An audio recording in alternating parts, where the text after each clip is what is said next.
What's going on, YouTube? This is Big Pencil coming at you again with a nut. Since deer season's over with, I want to do something a little bit different. Kind of give you a little bit of insight on the history of the Pencil family and the outdoors, and kind of what a little bit of history on what we've done, some of the deer we've been able to kill over the years, and give you a little history on this particular shotgun here.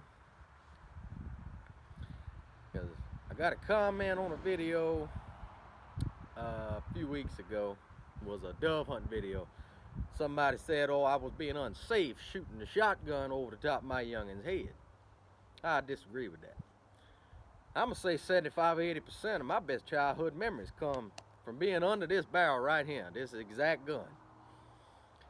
I remember that more than any video game I've ever played, any TV show, movie I've ever watched, any vacation anywhere. I remember them trips to the deer woods and the dove fields more than anything else. I can remember them vividly. And I want to tell you a little bit about this gun here. This was Daddy's gun, but it is Daddy's gun. He still hunts with it. This is his Browning A5, Light 12. It's a Japanese gun. I don't know what year model it is. I think it was maybe an 80s model or something like that. I don't know, but he bought it from a buddy of his a long time ago. This was the only shotgun that he owned. So everything he hunted with this. Except when he still hunted, he had his rifle for that. But this here was the dove gun, the deer gun, dog driving, everything. And I watched him kill a lot of deer and a lot of doves with this gun. A lot more doves than deer. I believe he might have missed more deer than he killed with it, but he did kill quite a good bit of deer. Now, I'm gonna tell you about 3 little stories I got here. One story, the first story here is gonna be, we was down there at the hunting club. This was Labor Day. Well, we had a dove hunt to go on that afternoon, so we didn't want to take no dogs, so we didn't take no dogs that day. This was in the year 2000.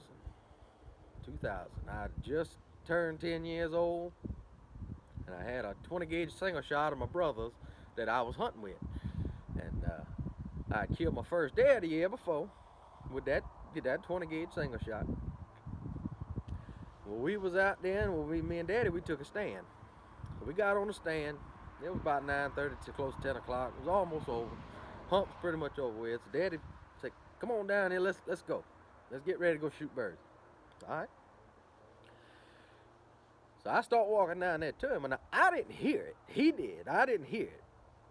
It was a good little ways off, probably about 300 yards off. 2 dogs struck up. We humped them long-legged walker dogs, and it didn't take them about a minute, and they was on top of us.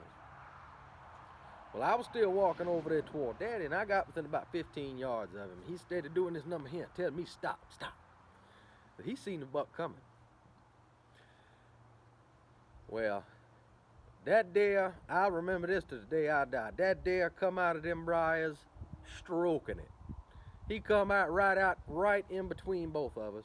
And when he cleared me, Daddy started shooting with this gun right here. He shot that deer 5 times. I was so close to both of them that I seen the buckshot coming out of the deer on my side. I know he hit him with at least 3 of them. Dog still carried that deer about another 200 yards for the dog caught him, and we got up to him, and Daddy finished him off. Him and Mike went over there and finished him off. But how deer run that far with 3-4 loads of buckshot in him, I'll never know. Because he had buckshot pellets all down his side, raked him all up. And it was a nice buck, big 9-point. And this is him. Right there. That's me, Daddy, and the Labor Day buck. And I can remember that memory right there better than any video game, anything I've ever done in my life. I can remember that clear. And then that was that little story. Now the next one, we was down there in Providence again, hunting deer. Well, Daddy was always one, if he had buckshot, he wasn't gonna waste none. He was gonna shoot them whether they was good or not. Whether he thought they was good or not, he was gonna shoot them. He'd give me 1 buckshot with that single shot. He'd give me 1. He said, you ain't got the 1 shot, that's all you need. He'd give me one and he'd give my brother 4, and he wouldn't buy but a 5-pack at a time. Well, alright, like I was saying before I was interrupted, speaking of devil, Daddy called me while I'm trying to make this video. I'm doing it on my phone, so it shut my camera off. But like I was saying, he'd buy a 5-pack, give me one, and give my brother 4. But he wasn't wasting no money on the buckshot. Now, he'd shoot every last one of them till he was out or didn't have but a couple left. Well, he had left probably 10, 12 buckshot in his pocket, in his Brian pants pocket one day. Mama washed them in the washing machine. He didn't care. He said, I'm going to shoot them one way or the other, whether they shoot or not. We was down there one day, all the hunts was over. We was down there, we were trying to round up dogs. They had 2 dogs left, Sally and Sissy, over in the swamp. We walked over into the corner of that swamp, and we was calling them out. Well, we was calling them, they was coming. I didn't have no gun. I was probably 16, 17 years old. I didn't have no gun. I had the tracker and the leash. I was going to catch the dog. Well, Daddy had this gun here.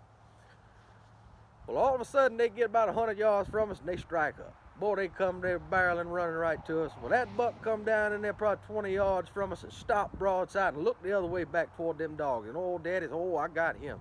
I already got him on the tailgate. He's sold up right now. Oh, he put that gun up there like this here, and foomp is all it did. Foomp. You see the buckshot lob out the end of the barrel and roll off the dad's back. And that dad boy's eyes got that big around, and haul butt down the swamp he went. And all I could do was sit there and laugh at him. And I can remember that day good as anything too. Now the third little story I got was down there. We was hunting deer one day. We was going to a dove hunt that afternoon. There's nothing happened on the deer hunt. We got down there. It was opening day. And we know the fella that planted the field. He said, boy, you want to kill your limited birds quick, you go to the canal. You go right down to the rediversion canal, and you get on that left side of the canal and go over there. Because there's 2 fields planted. There's one on each side of the canal right there. That's the same WMA property. It's a public hunt. Well, it was calling for rain that whole day. We get out there, me and Daddy, we rushing to get there on time. We get out there, we pull up right. As soon as we signed the book, it was 12 o'clock. Game warden said, go, y'all go. As soon as we got out the truck, the rain quit. There was 10 people, including me and Daddy, in that 10-acre field. We walked to that field, and I'm gonna say there was probably 1,500 birds got up out of that 10 acres. But they got up and flew off. Just enough time for everybody to get in their spot and get settled in. And boy, here the birds come back again. They was flooding in there like flies on turds. Boy, them suckers come in there 10, 12, 15 foot off the ground, just floating. Boy, they just floating in there to you. Boy, it wasn't nothing. Daddy killed his 12 birds with 13 shots. And the only reason he had to shoot one more time is because he blew one away so bad there wasn't nothing but bits of him left. He couldn't even find the bird to take home with him. He had to shoot one more just to get him another one. I finished, it didn't take him 20 minutes to get his limit. I finished mine up 30 to 35 minutes, and I wasn't but 16 years old. And that was doing pretty dang on good for me at the time. I couldn't shoot as good as I can now back then. But I tell you, that was by far one of the best dove hunts I've ever been on in my lifetime, and it was on a public hunt. You can find good public land, you just got to look for it. But I could go on for days and days about stories that we've had down at the club, and just all kinds of different hunts we've had over the years, and more, we've had some good ones. If I don't kill another deer tomorrow, if I don't kill another deer the rest of my life, I've killed enough. Well, I've had a good life hunting them so far, that's for sure. But I'm planning on a whole lot more to come down the road. But like I say, I got a bunch of pictures together, and all the pictures I could find. We didn't take a lot of pictures before cell phones, like I said. But I found a few, what we had. I'll put them up here and let y'all look at them. I hope y'all enjoy the video. Let me know what I can do to make this channel better for everybody. This is Big Pencil, and we will be back with another one soon.